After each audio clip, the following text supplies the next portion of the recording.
उनके साथ भी दिल्ली पुलिस ने मारपीट की है। दिल्लीतील जंतर मंतरवर सुरू असलेल्या आंदोलनातून सोनम वांगचुक यांना पोलिसांनी आंदोलन स्थळावरून हटवल्यानंतर आता अभिजित दिपके यांनीही त्याच ठिकाणी उपोषण सुरू केले।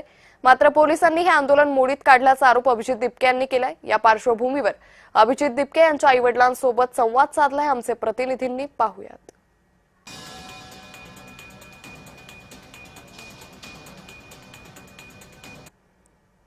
वरती अभिजित दिपके यांचं आंदोलन सुरू आहे। मात्र सोनम वांगचुक यांचं आंदोलन जे आहे ते पोलिसांनी सकाळी मोडीत काढल्याचं पाहायला मिळालं। हॉस्पिटलमध्ये नेलेलं आहे। अभिजित दिपके याचे वडील आई वडील आपल्यासोबत काय सांगाल? आज आंदोलन जे आहे त्या ठिकाणी अभिजित दिपके सुद्धा स्वतः आंदोलनाला बसलेला आहे।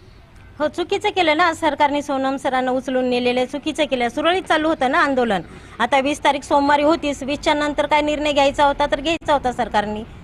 आज सगळं विस्कळीत करून ठेवलं ना त्यांचं आंदोलनाचं।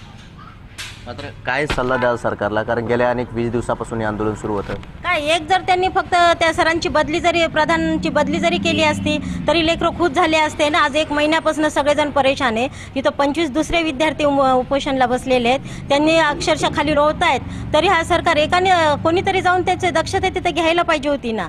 माझं सरकारला काहीच म्हणणं नाही। सरकारमध्ये जो व्यक्ती बसलेला आहे, ज्याला ना लेकरू आहे ना कुटुंब आहे ना काही नाही आहे, त्याला परमेश्वराने हा जर माणूस या पृथ्वी तलावर जेवढ्या काही जिवंत स्पेसिस आहेत त्याच्यामध्ये मनुष्य हा सर्वात श्रेष्ठ आहे।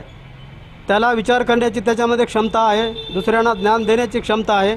तर त्या तशा मनुष्य प्राण्यापैकी एक व्यक्तीला, नरेंद्र मोदीला देवाने सद्बुद्धी द्यावी की या मुलांचं त्यांनी ऐकावं काय म्हणतात ते।